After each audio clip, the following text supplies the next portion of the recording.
Que a doce paz do Senhor Jesus esteja no seu coração. Seja bem-vindo a mais uma aula, querido professor, querido aluno da nossa escola bíblica.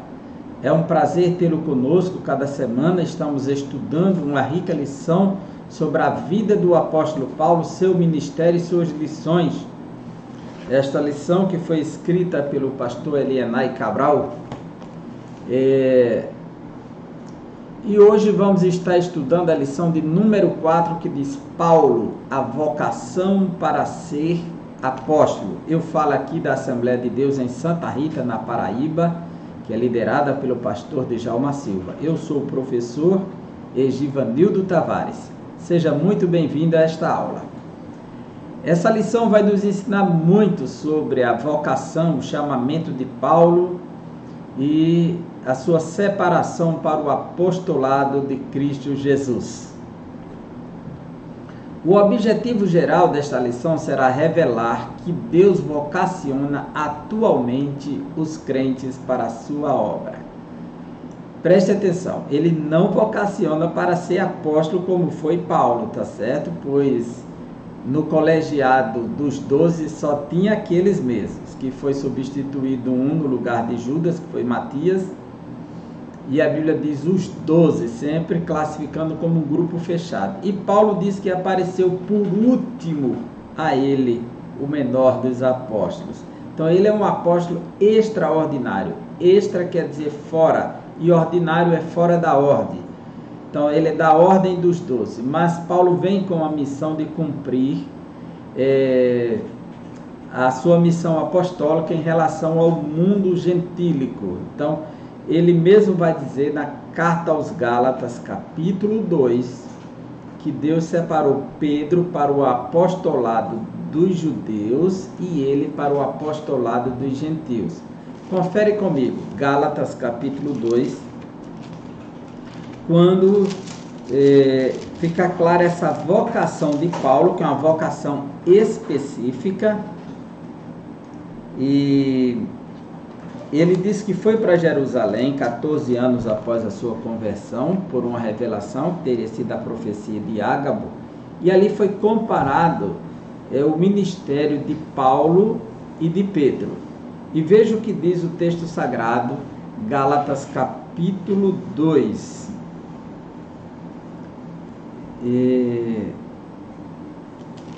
Capítulo 2. Ele diz assim, versículo 7 e 8.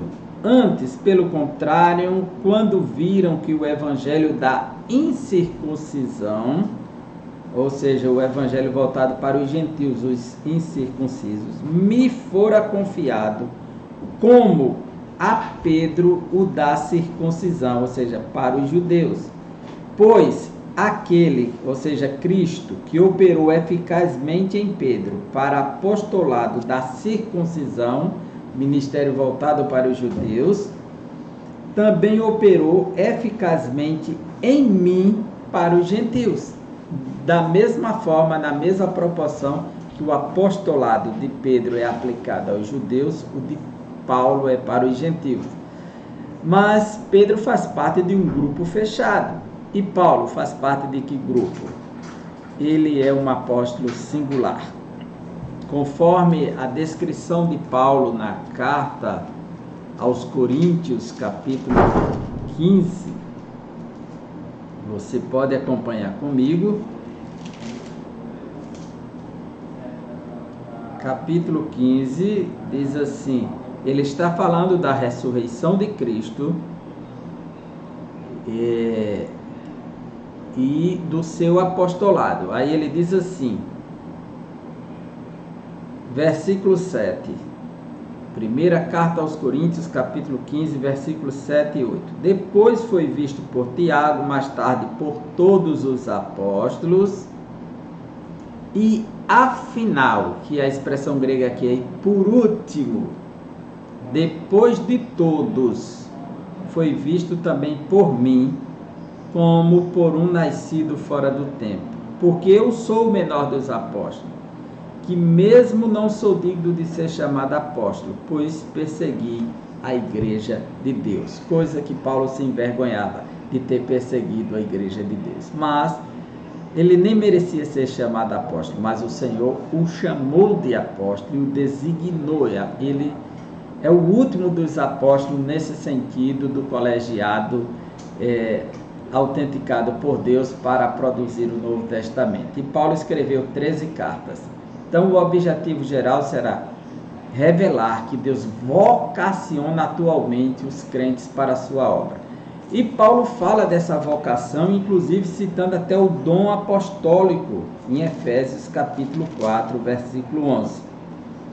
Diz que Jesus, subindo ao alto, e ele mesmo concedeu uns para apóstolos. Apóstolo aqui como dom, não é esse ofício apostólico ligado aos 12 e a Paulo. Qual a diferença? Assim como no Antigo Testamento, um profeta era conhecido por ser profeta, e não pelo o dom da profecia. Alguém tem o dom de profecia, profetiza, mas ele não é profeta 24 horas. O profeta no Antigo Testamento, ele é profeta a todo momento, 24 horas. Ele se veste como profeta, vive como profeta. O profeta do Novo Testamento, ele é um profeta pelo dom. Então existe o dom apostólico, que é a capacidade de ir, que é a palavra apóstolo, que vem do grego apo, a partir de, e stelo, que é enviar. Enviado a partir de um lugar, a partir de uma fonte, a partir de uma autoridade. Então o enviado, que é o trabalho missionário da igreja, aqueles que vão abrir trabalhos, ministérios, realizar grandes obras, aqueles que são enviados. Não é o pregador só, é aquele que é o enviado para uma nação, para um povo, para uma etnia, para um grupo, realizar um trabalho. Essas pessoas se sentem vocacionadas para isso. É esse apóstolo que Paulo diz, deu uns para apóstolos. Pois o apóstolo, no grau que Paulo ele assina o nome de apóstolo. Não é um título só, é uma capacidade, é uma vocação em que não só o dom, mas a sua autoridade é credenciada. Paulo escreve 13 cartas e você vai perceber que na abertura de cada carta, começando por Romanos. Então, quando você escrever uma carta, você escreve o nome da pessoa ou o título que o credencia a escrever como autoridade, né? Então, Paulo assina as cartas dessa maneira, dizendo assim: Paulo, servo de Jesus Cristo, chamado para ser apóstolo. Quer dizer, um apóstolo que assina como apóstolo. Primeira carta aos Coríntios, capítulo 1, abrindo a carta, Paulo diz assim: Paulo, chamado pela vontade de Deus para ser apóstolo. Segunda carta aos Coríntios, capítulo 1, Paulo, apóstolo de Cristo Jesus pela vontade de Deus. E ele está sempre afirmando que o seu apostolado tem como fonte o próprio Deus, tem como base de autoridade o próprio Deus. Então, carta aos Gálatas, Paulo, apóstolo, não da parte de homens, nem por intermédio de homem algum, mas por Jesus Cristo e por Deus Pai que o ressuscitou dentre os mortos. Então, está sempre indicando que ele é uma autoridade e que a fonte da sua autoridade é o próprio Deus, é o próprio Cristo. Carta aos Efésios, capítulo 1, Paulo, apóstolo de Cristo Jesus, por vontade de Deus. E assim sucessivamente nas 13 cartas. Se alguém tiver o dom de apóstolo, ele não precisa assinar que ele é apóstolo. A igreja vai lhe chamar de missionário. Essa é a proposta. Então é desse dom que Paulo está falando aqui em Efésios, bem distinto desse colegiado específico que aconteceu dos 12 e Paulo o último dos apóstolos, daqueles que tem como credencial, por base, ele teria que ter visto o Senhor e ter acompanhado os sinais da ressurreição. Os objetivos específicos são 3. Primeiro, salientar o ponto de partida para a vocação de Paulo. Onde é que surge esse ponto de partida? Para que Paulo seja vocacionado para o apostolado. É interessante os tópicos, são 3 tópicos que vamos estudar nesse capítulo primeiro. Segundo, enfatizar que a vocação de Paulo foi efetivada pelo Cristo ressurreto. Isso aqui é fonte principal, né? A ressurreição de Cristo como base. Terceiro, relacionar a vocação de Paulo com o aprendizado no deserto. Então aqui nós vamos ter uma analogia alegórica da ideia do deserto e o aprendizado. Assim como Deus conduziu o seu povo para o deserto para ensinar para eles grandes lições sobre a vida com Deus. O textuário nos diz assim: Paulo, chamado pela vontade de Deus para ser apóstolo de Jesus Cristo. Então Paulo deixa claro que o seu apostolado tem como base aí a vontade de Deus. Paulo não é apóstolo por sua vontade. Ele não escolheu ser apóstolo. Ele não decidiu ser apóstolo. Não é apenas um título que ele tem de apóstolo. Hoje, atualmente, tem muita gente adotando o título de apóstolo. Apóstolo fulano, apóstolo A, apóstolo B. Mas não tem nada a ver com esse apostolado aqui de Paulo. E muitas vezes as pessoas tomam esse título de apóstolo porque é um título de nobreza, que é como se fosse o título mais alto. Mas na Nova Jerusalém só tem o nome dos 12 apóstolos, tá certo? É muita presunção humana hoje, essa busca de querer ser apóstolo. Ele pode ter o título de apóstolo, mas ser um apóstolo como eram os 12, Paulo, nunca, jamais serão, tá certo? Não é porque eu não quero que seja desse, é porque você não quer que seja que alguém não será. Não se trata disso. Porque isso aqui é uma coisa exclusiva de Deus para a igreja, está ligada à fundação da igreja. A Bíblia diz que a igreja tem por fundamento a pessoa de Cristo e os apóstolos. Efésios capítulo 2. Então não tem como alterar isso aqui. Os demais dons são para servir e fortalecer a igreja, mas a fundação, a doutrina da igreja, a revelação divina foi entregue aos apóstolos, tá certo? A verdade prática diz: Deus chama pessoas para realizar grandes feitos no reino divino. Deus sempre chamou, Deus sempre chama, pois Ele é o mesmo. Eu queria voltar aqui para mostrar para você essa obra de arte que está aqui do apóstolo Paulo. Eu não posso deixar de falar dela pela minha admiração pela arte. Esse é o quadro que foi pintado em 1633, veja aí, no século 17, pelo grande artista holandês Rembrandt.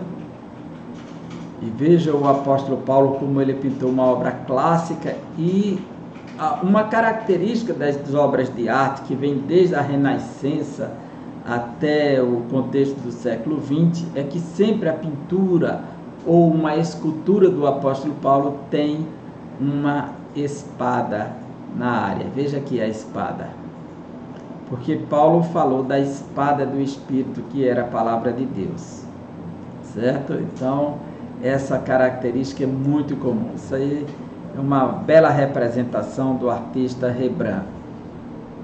E aí você tem uma xilogravura também de Paulo ensinando a Timóteo. E aqui você tem uma medalha que foi criada pela Arquidiocese de São Paulo em 2015 para homenagear o apóstolo Paulo. Aí você tem em latim Sanctus Paulus, está vendo aqui, olha aqui na moeda, ele segurando uma espada. Então, como é uma moeda, então ela é entalhada, né?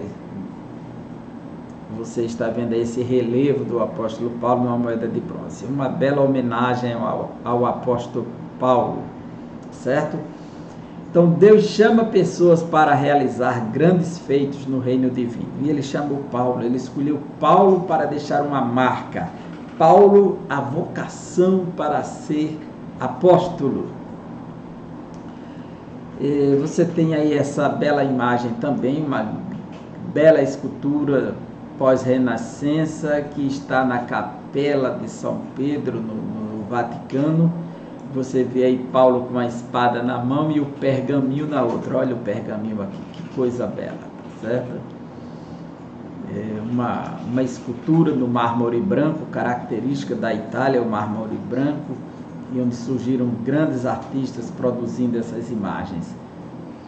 Não se trata aqui de idolatria, tratando da obra de arte, tá certo? Representativa. Nesta lição estudaremos a respeito, primeiro, da vocação de Paulo para o santo apostolado.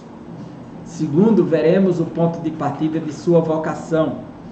É muito importante entender onde está essa fonte. Terceiro, sua escola de formação no deserto da Arábia. Paulo foi para a Arábia mesmo? Vamos ver. Assim teremos uma visão geral de como Deus usa o tempo e a circunstância para formar o ministério útil, ou um ministério útil para o reino de Deus, pois Deus chama para a sua obra. Deus tem seus caminhos e sua forma de burilar o seu povo, de trabalhar o seu caráter, sua personalidade, sua vida. Deus não muda os nossos temperamentos, não porque Ele não possa fazer isso, mas porque Ele nos capacitou com os dons do Espírito, o fruto do Espírito, para administrar e acalmar os nossos ânimos. E a gente vê que tem a temperança, que significa domínio próprio, que é o governo interior, a encrateia. Capítulo 1 da lição. Você tem aí mais uma bela imagem, uma imagem do século XVII, foi pintada em 1631. Ananias curando a cegueira de Paulo, está no Museu de Viena, de Pietro de Cartona, essa obra de arte. Isso aqui é Ananias orando por Paulo, percebe aí? Que bela arte, né? Os artistas da Renascença e pós-Renascença trabalhavam com muito estilo a arte, diferente da arte contemporânea, viu? Que às vezes deixa muito a desejar. Em muitas coisas, não estou dizendo que é tudo condenável e reprovável, mas essa arte clássica, ela tem muito estilo, muita beleza. Então, ponto de partida para a vocação de Paulo. Ponto número 1 da lição. Chamada e presciência divina. A chamada de Paulo não é uma escolha dele. Está dentro da vontade de Deus, na presciência de Deus. O Deus que conhece todas as coisas e que decide antecipadamente é o que faz isso. Pois Ele é soberano. E o apóstolo Paulo, ele nos mostra que a sua chamada está dentro da presciência divina. A vocação de Paulo foi estabelecida segundo a presciência de Deus.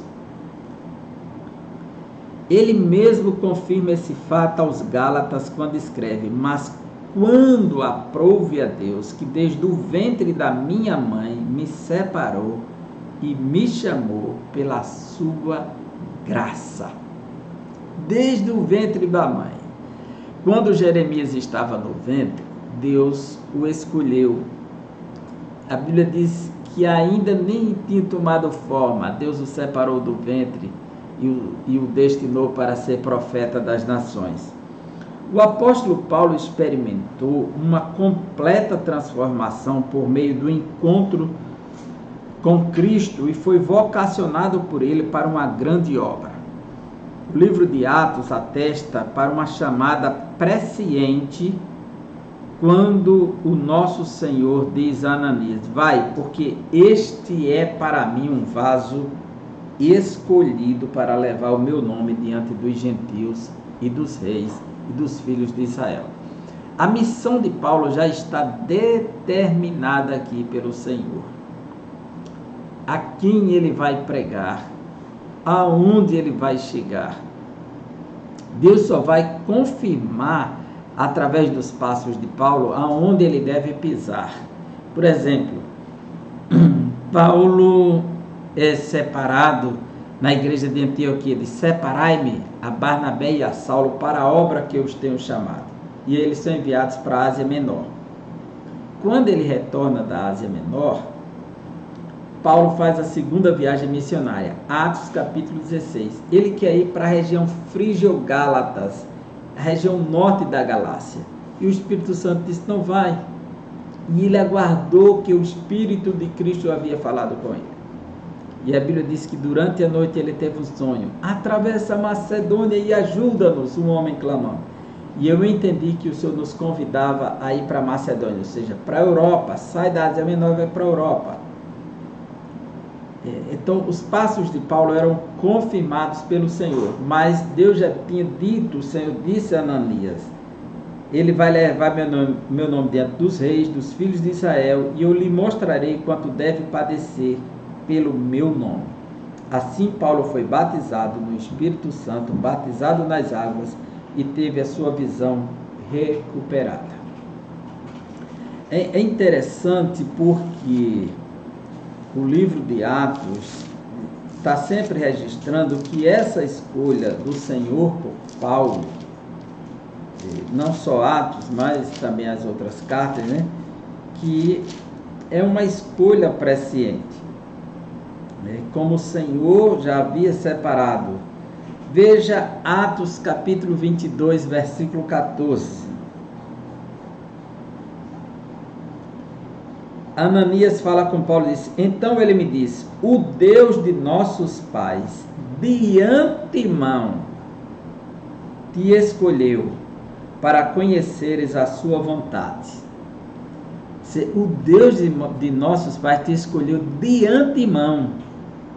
Veja que essa expressão aqui, de antemão, ela tem um sentido de ser muito antes.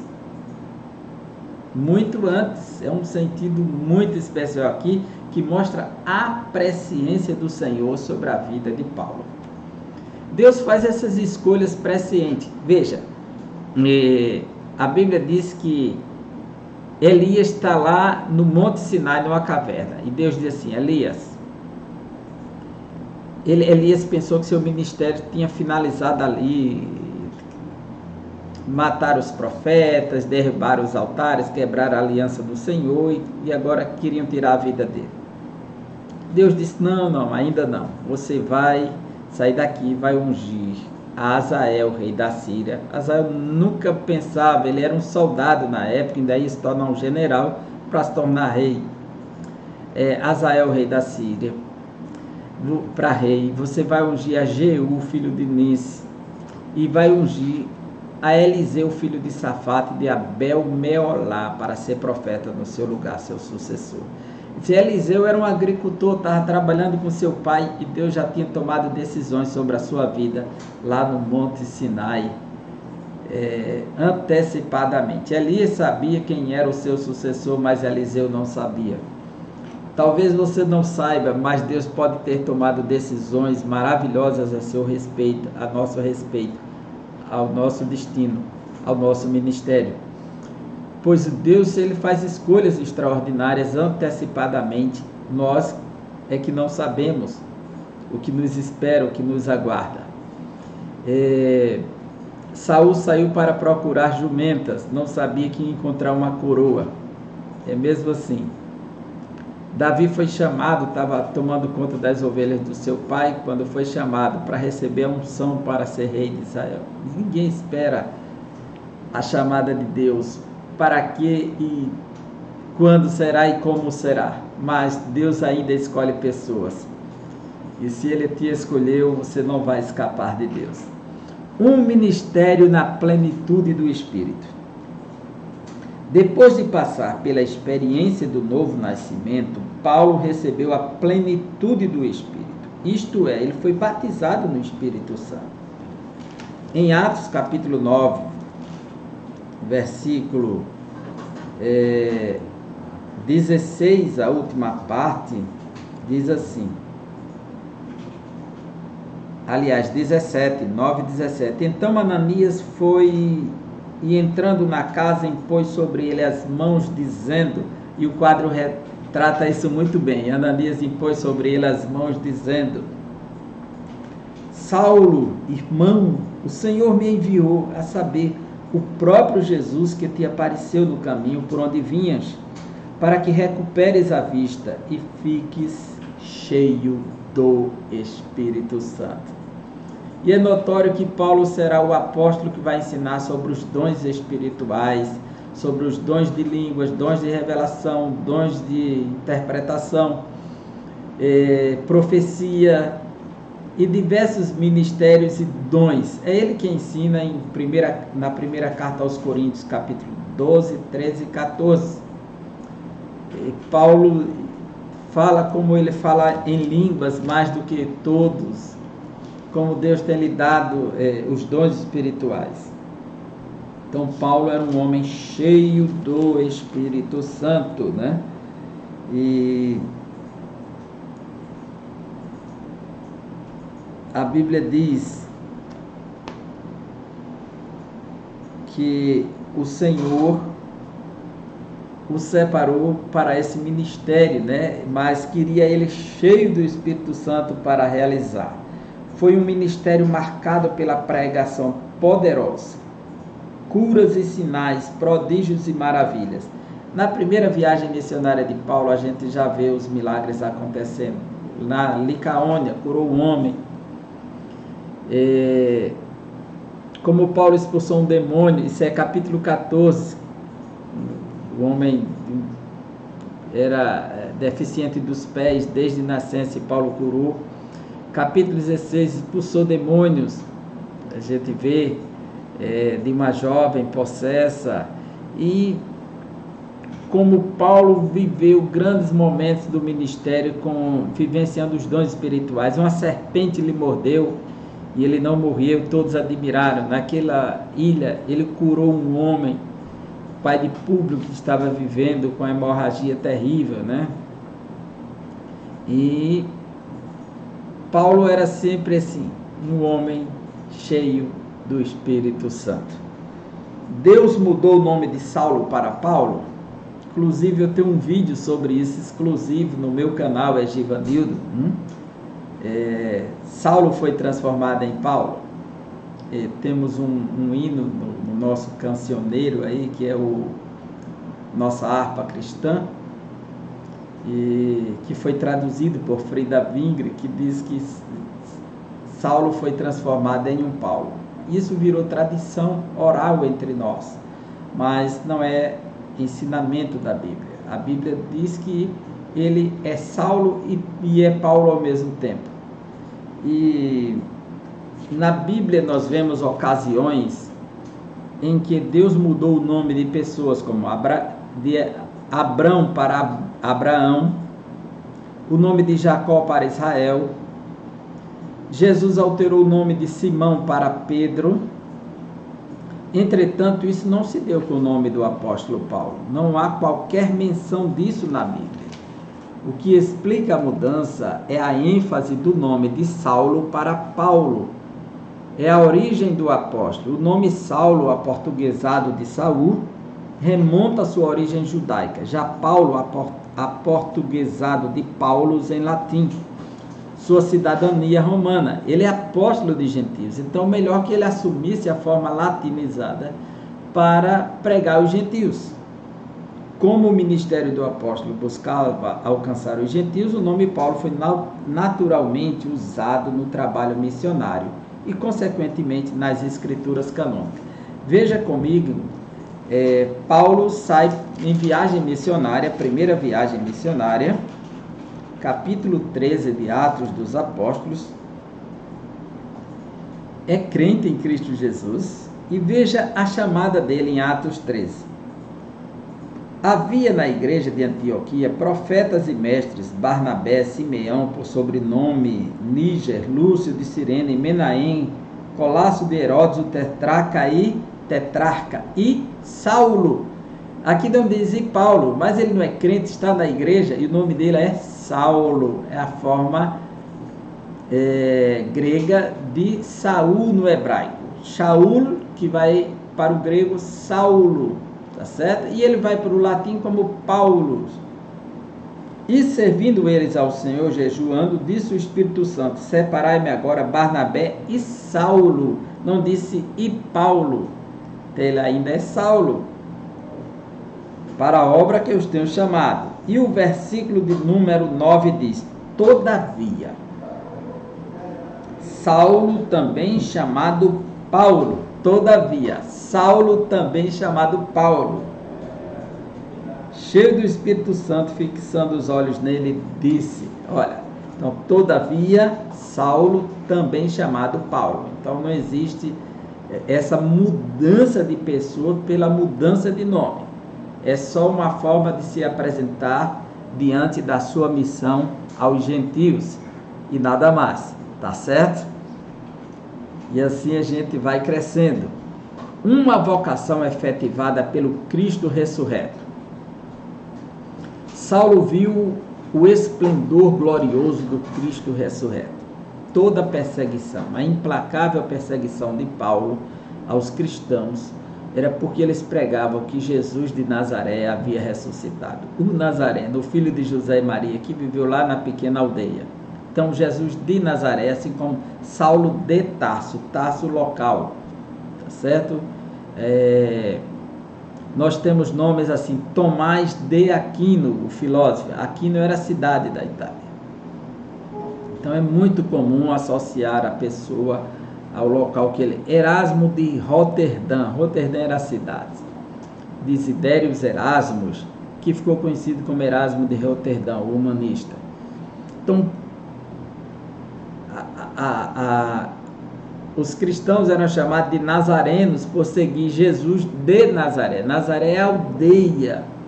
E Paulo achava que era uma blasfêmia dizer que o Nazareno era o Messias e o Nazareno havia ressuscitado. E Paulo vai perseguir. Porém, Saulo viu o esplendor glorioso do Cristo ressurreto. Não foi uma miragem, nem uma ilusão de ótica, mas Saulo viu realmente o Cristo ressurreto a quem ele perseguia. Em Atos, capítulo 9, versículo 17, que já lemos até aqui, diz assim: então Ananias foi e entrando na casa, impôs sobre ele as mãos, dizendo: Saulo, irmão, o Senhor me enviou a saber, o próprio Jesus que te apareceu no caminho. Ele apareceu no caminho, foi o próprio Cristo, não foi uma luz. O capítulo 9, versículo 27 diz assim: mas Barnabé, tomando-o consigo, levou aos apóstolos e contou-lhes como ele vira o Senhor no caminho e que este lhe falara. Como ele vira o Senhor no caminho. Então, ele viu o próprio Cristo. Em 1 Coríntios, capítulo 9, Paulo diz: não sou apóstolo, não vi o Senhor, ele viu o próprio Senhor. E no capítulo 22 de Atos dos Apóstolos, voltando mais uma vez para o texto que já lemos nessa aula, mas vamos ler de novo agora com essa ênfase. Diz assim, 22:14. Então ele disse: o Deus de nossos pais de antemão te escolheu para conheceres a sua vontade e veres o justo, e ouvires uma voz da sua própria boca. Porque terás de ser sua testemunha diante de todos os homens das coisas que tens visto e ouvido. Ele é uma testemunha do Cristo ressurreto. Capítulo 26, versículo 16. Veja só, de Atos dos Apóstolos.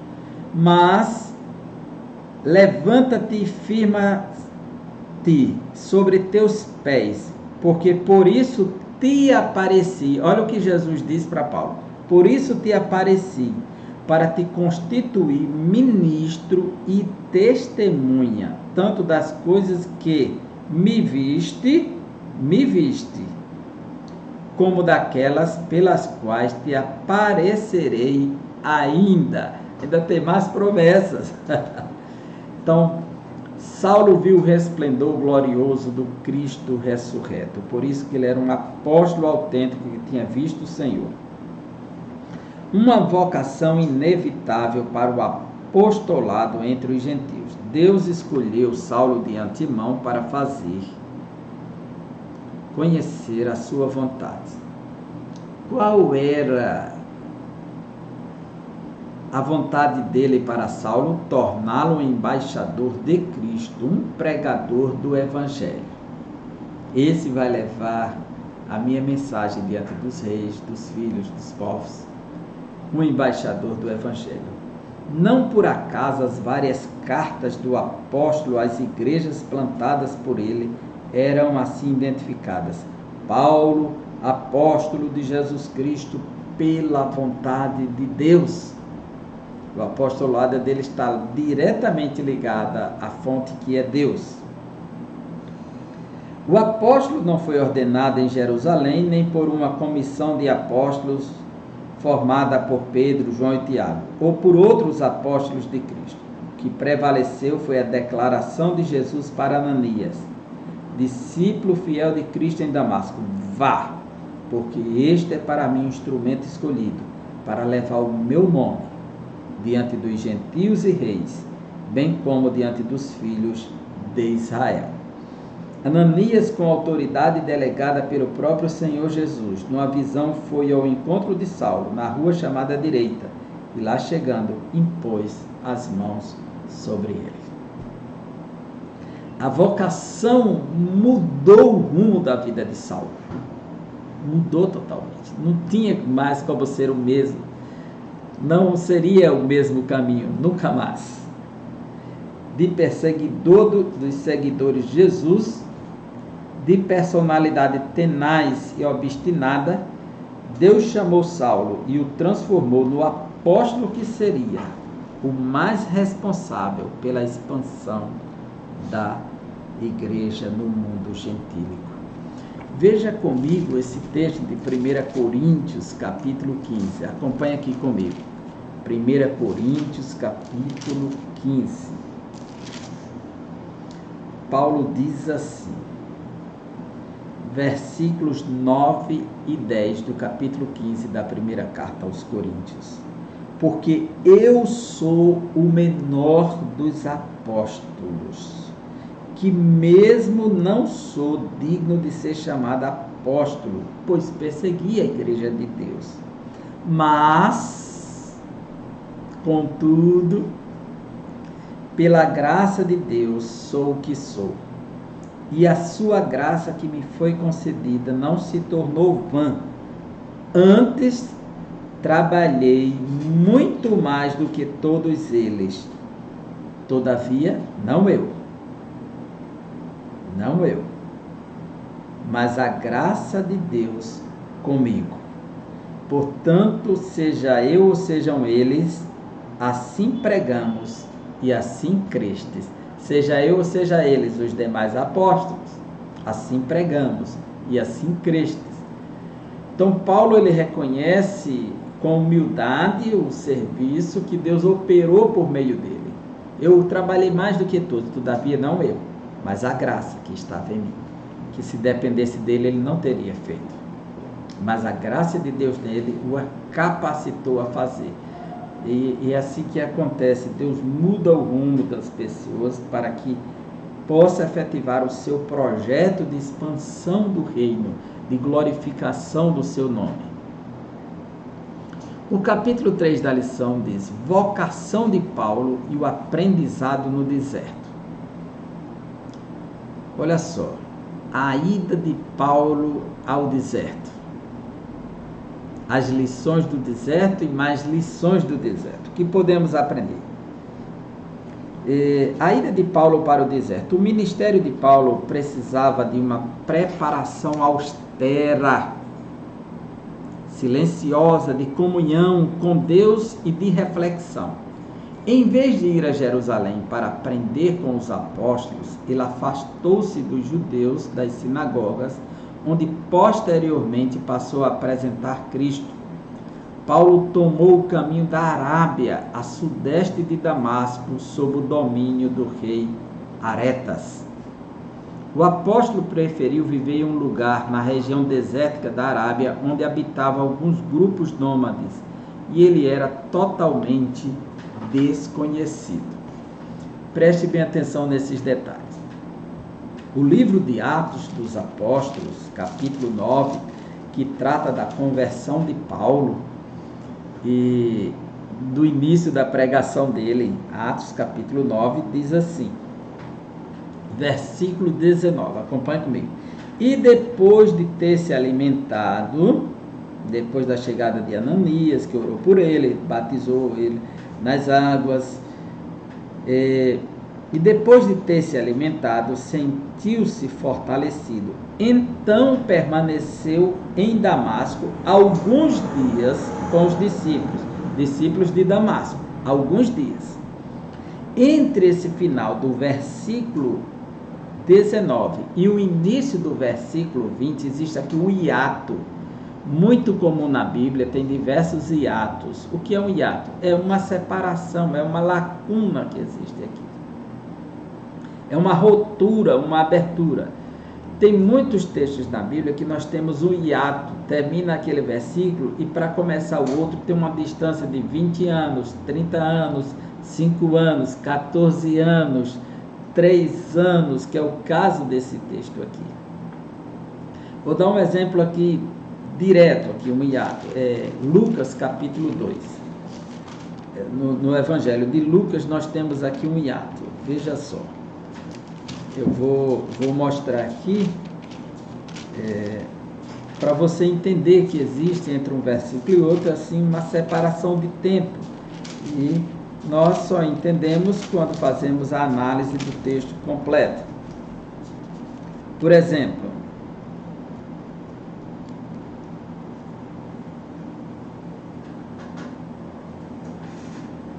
aqui nós temos no versículo 21, Lucas capítulo 2, o 8º dia do nascimento de Jesus.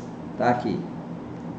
A despassada alguns dias, ou seja, o período da purificação da mulher descrito em Levíticos, são vários dias. Tudo bem, ajudou.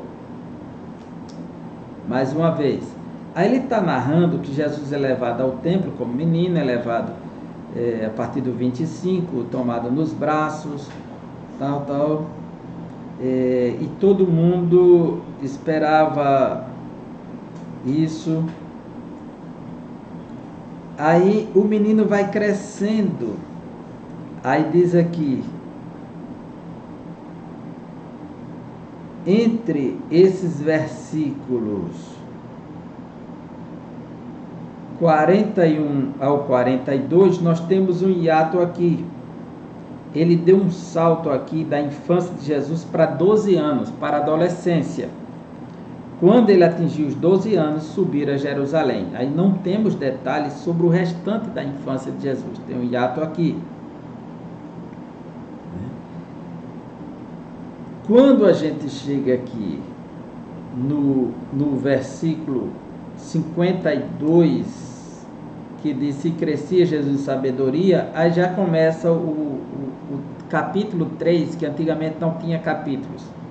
No 15º ano do reinado de Tibério. Então, entre esses 52 e esse primeiro do capítulo 3, você tem aqui praticamente 20 anos de estrada, praticamente. Não dá 20, mas dá o que? 18 anos, que ele tinha 12, naquele final ali, de 12 em diante, para cá.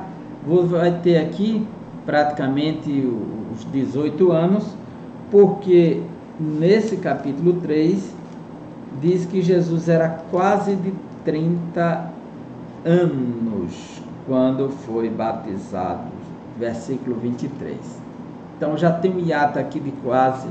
Então tem muitos hiatos na Bíblia. Então Atos 9, de 19 a 20, tem um hiato de 3 anos. Nesse período aqui, do final do versículo 19 para o início do versículo 20, e logo pregava nas sinagogas a Jesus, afirmando que este era o Filho de Deus. Para que Paulo começasse esse ministério de pregação, ele nos informa na carta aos Gálatas, capítulo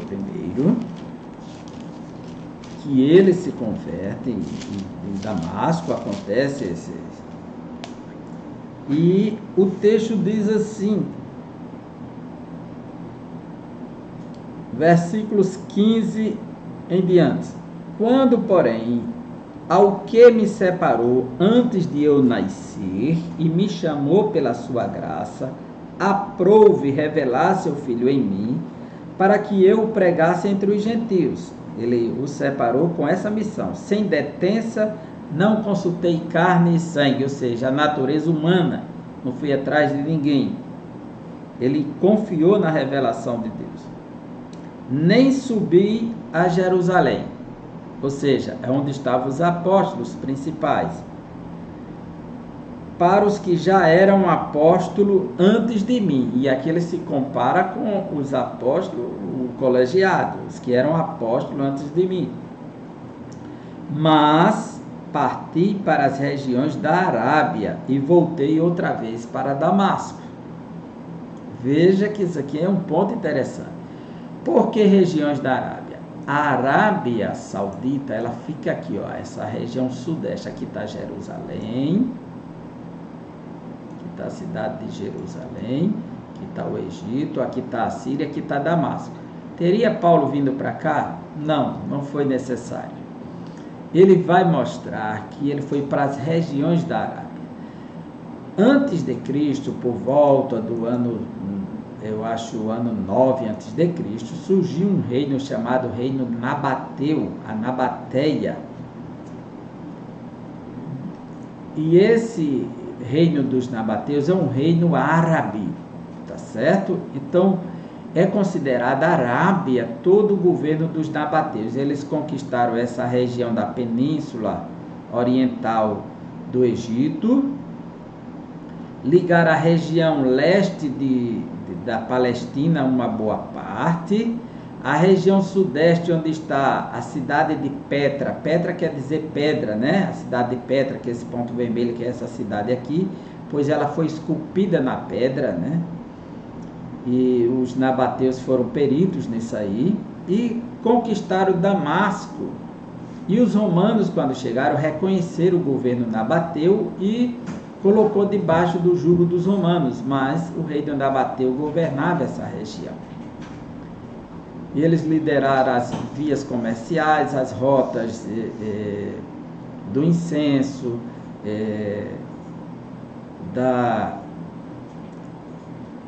dos tecidos, a rota da seda, tudo eles controlaram, porque era um povo nômade, tá certo? A região da Jordânia hoje fica no controle. O rei Aretas IV, ele tinha uma filha que casou com o rei Herodes Antipas, é o filho de Herodes o Grande. E ele rejeitou a filha de Aretas para se ficar com a esposa de seu irmão, e João Batista protestou contra esse ato de Herodes Antipas, que rejeitou a esposa, que era filha do rei Aretas IV. Então Paulo veio para a região da Nabateia, aqui, da região da Arábia, e passou cerca de 3 anos. Ele não precisou ir lá para o deserto da Arábia, região bem distante. Ele estava nessa região aqui, sudeste de Damasco. Por isso que rapidamente ele volta para Damasco. Se ele estivesse na Arábia, por que ele iria fazer todo um percurso longínquo para voltar para Damasco? Então ele está aqui na região próxima, no sudeste da Arábia, de Damasco, né? E o texto vai dizer que é o rei Aretas, que é o rei preposto em 2 Coríntios, capítulo 11. Quando ele volta aqui, começa a pregar, há uma perseguição e ele tem que ser tirado de Damasco por cima da muralha dentro de um cesto para não ser morto. E diz assim, capítulo 11, versículos 32 e 33 de 2 Coríntios. Em Damasco, o governador preposto do rei Aretas, o rei que está governando Damasco, está debaixo do governo do rei Aretas, que é o rei Nabateu. o rei preposto do rei Aretas montou guarda na cidade dos Damascenos para me prender, mas num grande cesto me desceram por uma janela da muralha abaixo, e assim me livrei das suas mãos. Então é a partir daqui que Paulo vai para Jerusalém, quando ele é tirado de Damasco dentro de um cesto. Então, a ida para o deserto, ninguém conhecia Paulo, ele reajustou seu pensamento, suas reflexões sobre o Antigo Testamento, a pessoa do Messias, para se ajustar à nova revelação a partir de Cristo. Então, quando Jesus ressuscitou, ele apareceu aos discípulos no caminho de Emaús, e depois abriu o entendimento deles. Ele também abriu o entendimento dos demais apóstolos para compreender as Escrituras, tudo que estava escrito acerca da sua pessoa na lei de Moisés, dos profetas e dos salmos. E Paulo precisou que seu entendimento fosse aberto. E aí ele vai escrever depois, na primeira carta aos Coríntios, capítulo 10, isso aqui. Porque ele chegou a essa compreensão a partir da revelação e talvez nesses momentos de meditação na região da Arábia. Capítulo 10 da carta aos Coríntios.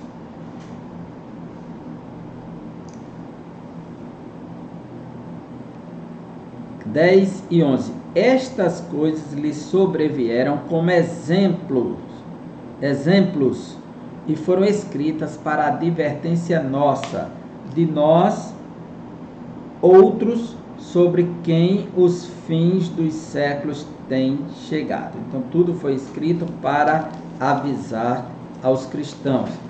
E Romanos capítulo 15, quando Paulo diz, versículo 4, pois tudo quanto outrora foi escrito para o nosso ensino foi escrito, a fim de que, pela paciência e pela consolação das Escrituras, tenhamos esperança. Romanos 15, 4. As lições do deserto.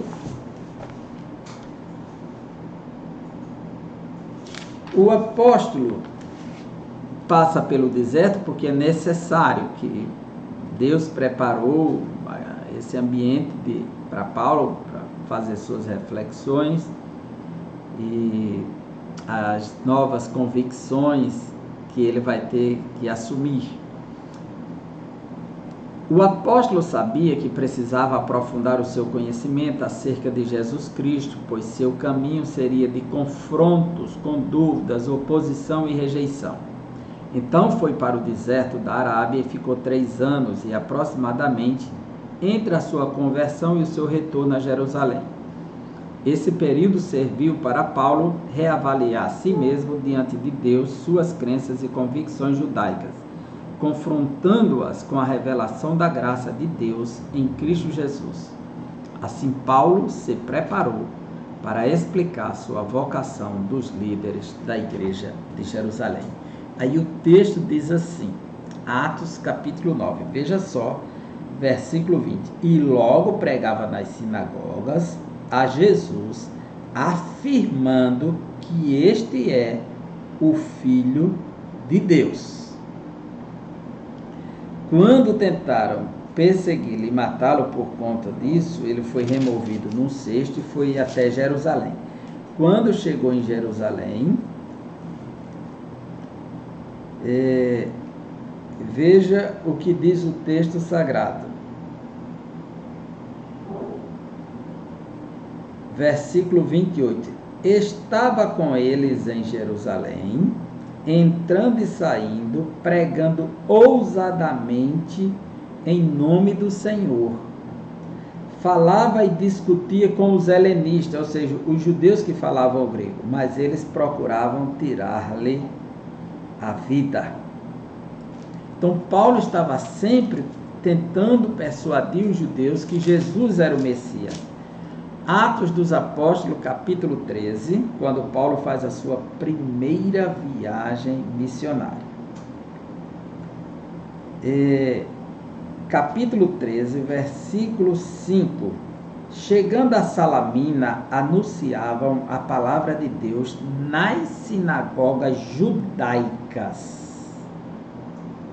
Então ele ia direto para os judeus para provar que Jesus era o Messias. Essa é a proposta do apóstolo Paulo. E diz o texto sagrado, veja, ainda capítulo 13, versículo 16. Paulo está na sinagoga, versículo 15 e 16. Depois da leitura da lei e dos profetas, os chefes da sinagoga mandaram dizer-lhes: irmãos, se tendes alguma palavra de exortação para o povo, dizei-a. Paulo, levantando-se, fazendo com a mão sinal de silêncio, disse: varões israelitas, a vós outros que também temeis a Deus, ouvi. O Deus deste povo de Israel escolheu nossos pais e exaltou o povo durante sua peregrinação na terra do Egito, de onde os tirou com braço poderoso. Ele traz a narrativa da história do povo, como Deus chamou e preparou. Aí ele diz no versículo 32 e 33, nós vos anunciamos o evangelho da promessa feito a nossos pais, como Deus a cumpriu plenamente a nós, seus filhos, ressuscitando a Jesus, como também está escrito no Salmo 2, tu és meu filho, eu hoje te gerei. Paulo está pregando a ressurreição de Cristo. Ele está anunciando que Cristo é o Messias. Aí a Bíblia diz assim, versículo 42 do capítulo 13. Ao saírem eles da sinagoga, rogaram-lhes que no sábado seguinte lhes falassem estas mesmas palavras. Despedida a sinagoga, muitos dos judeus e dos prosélitos piedosos seguiram a Paulo e Barnabé, e estes, falando-lhes, os persuadiram a perseverar na graça de Deus. Veja como isso é forte. Paulo viaja, capítulo 14. Em Icônio, Paulo e Barnabé entraram juntos na sinagoga judaica e falaram de tal modo que veio a crer grande multidão, tanto de judeus como de gregos. Então Paulo está sempre pregando aos judeus, persuadindo-os que Jesus é o Cristo. Eu vou dar um salto aqui só para você ter uma ideia. No capítulo 17, diz assim,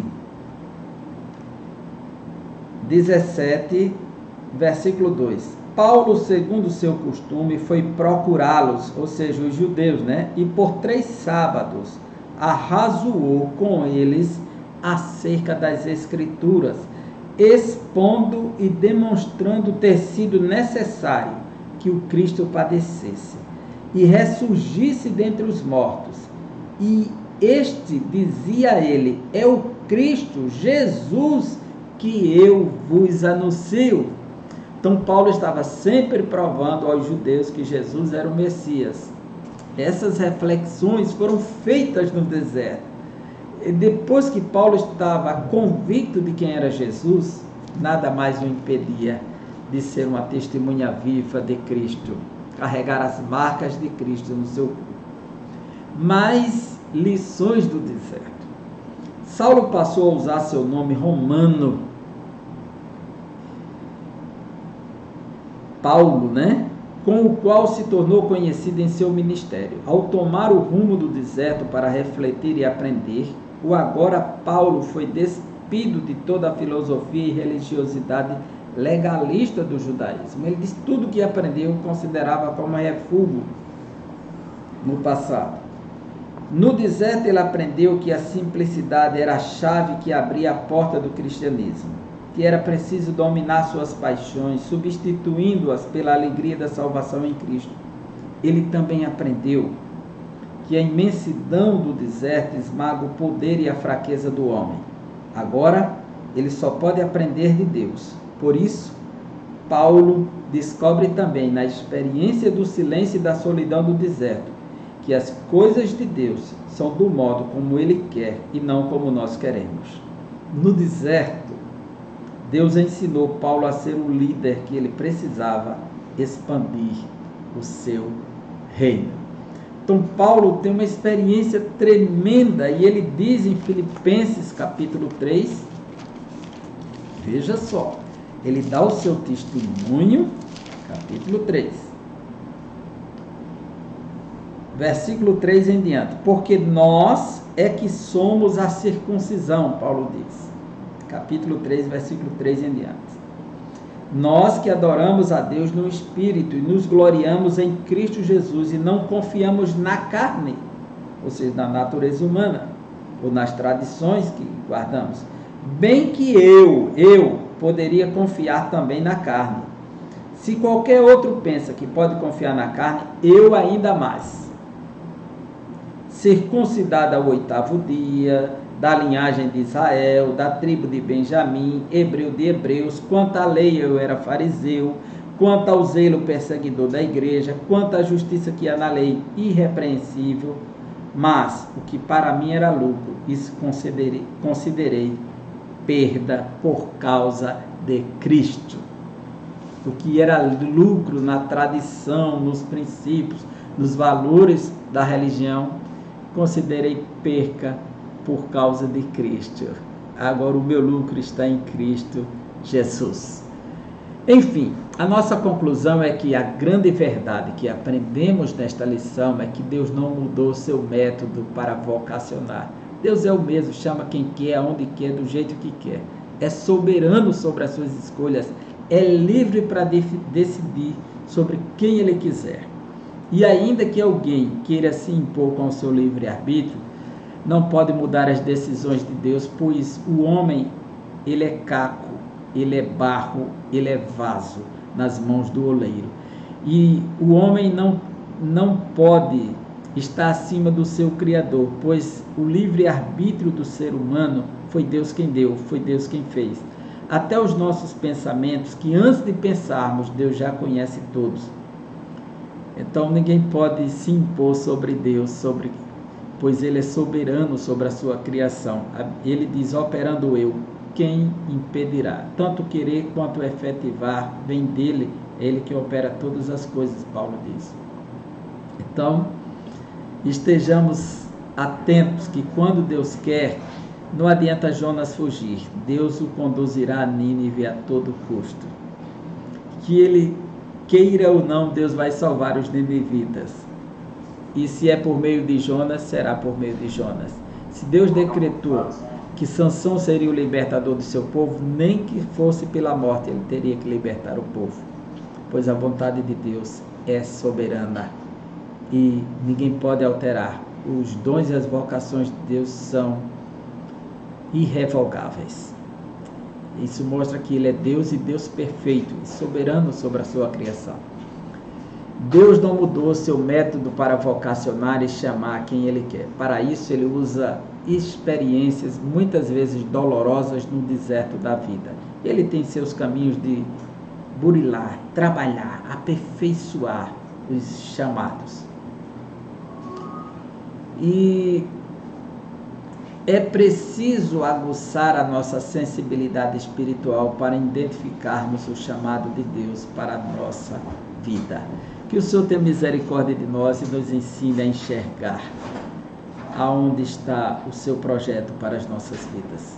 Qual a direção que Ele tem para nós, para que estejamos sempre na sua vereda, cumprindo a sua vontade.